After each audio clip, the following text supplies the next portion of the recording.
Welcome to Rock Buzz. Today we're going to get to the latest in the world of Van Halen, more tours, more drama, and other headlines from every angle of this ever-twisting story. Sammy Hagar once again was back in the spotlight, this time with a new single called Encore Thank You Goodnight, a tribute to Eddie Van Halen that, according to Hagar, came straight from the afterlife. He claimed that Eddie appeared to him in a dream and taught Sammy the main riff. According to Sammy Hagar in a recent Rolling Stone interview, this was 100% a communication from the beyond.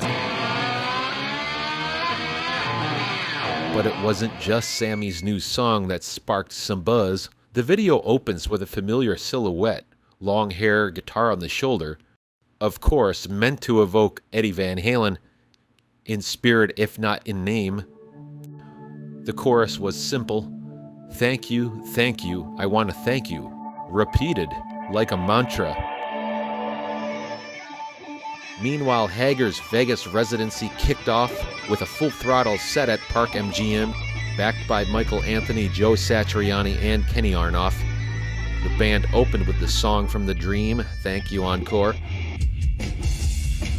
For Sammy, maybe a heartfelt tribute, but to many fans watching online, it struck a different chord. Many suggesting Sammy should just move on from Van Halen, others commenting that the song borders on cheesy to disrespectful. The line between tribute and self-promotion has always been thin in rock and roll. This apparently crossed that line for some fans. What Sammy said next about Alex Van Halen is what grabbed all the headlines last week.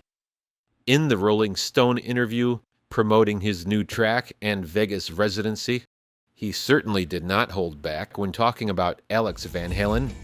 I think Al's angry because I'm out doing it. Mike and I are out there doing it and he can't. He's not a singer, he's not a guitar player or a band leader.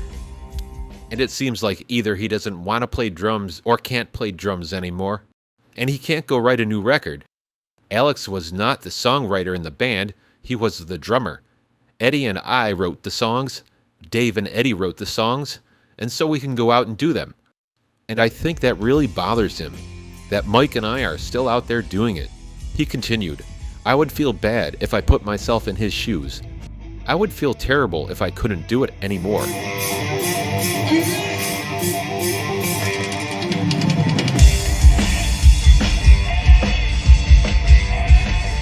Al, you're fine. Just leave me alone. And I'll leave you alone. Everything's good. I'm making you money, by the way, Al. I'm out there selling Van Halen records and keeping the name alive. Whether that was meant as comfort or condensation, it definitely got people talking. The quote, just leave me alone, the irony is hard to miss. Sammy wants to be left alone, but he's the one who always brings up Alex Van Halen, interview after interview, tour after tour. Always something a little provocative to stir things up just before the lights go up.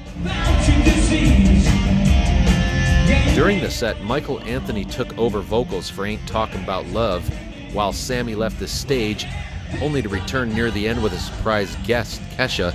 The two danced and sang through the final chorus, almost treating it like a party gag, rather than one of the band's rawest classics. It's well known that Sammy doesn't enjoy performing Roth-era songs. He also admitted that his current Vegas residency might be the end of the road. If I were 60, I'd take this band around the world for 3 more years, but at my age, I know I'll break down. I don't want to do that to the fans. And then just when things seemed to settle down, David Lee Roth reappeared. This past weekend, David Lee Roth played his first full show in over 5 years at the M3 Rock Festival in Maryland. 16 songs, all Van Halen classics. And today comes the announcement of a full summer tour for David Lee Roth, 21 dates across the USA.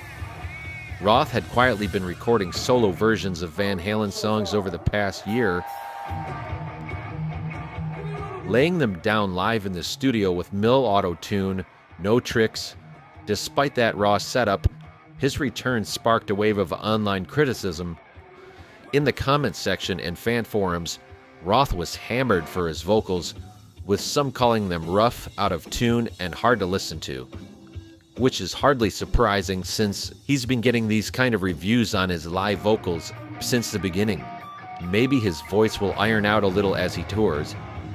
Roth's comeback is classic Dave, unpredictable, theatrical, and unapologetic. And now with a full tour booked, it looks like he's ready to run again, at least for a little while. Interesting that he didn't play any David Lee Roth solo material.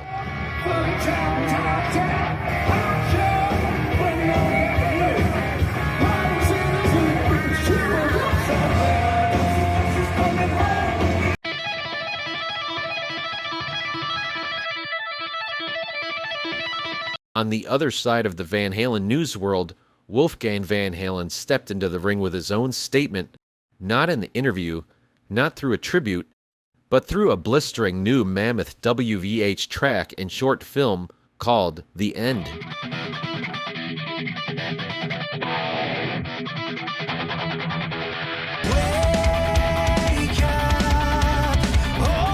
Directed by Robert Rodriguez and featuring appearances from Slash, Miles Kennedy, and even his mother, Valerie Bertinelli.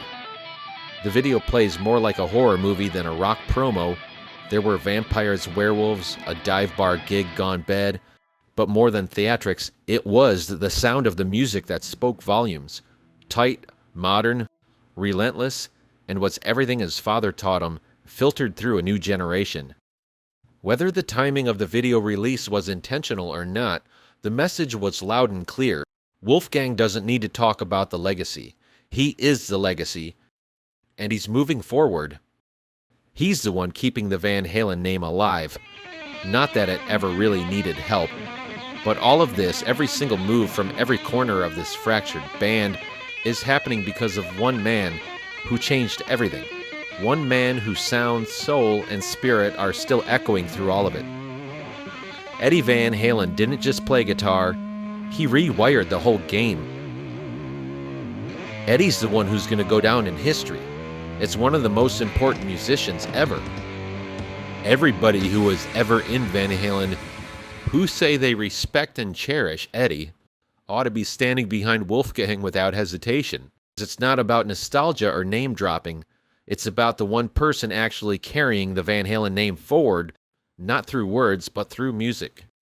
Eddie Van Halen didn't just change rock guitar, he left behind a voice, a standard, and a son who gets it.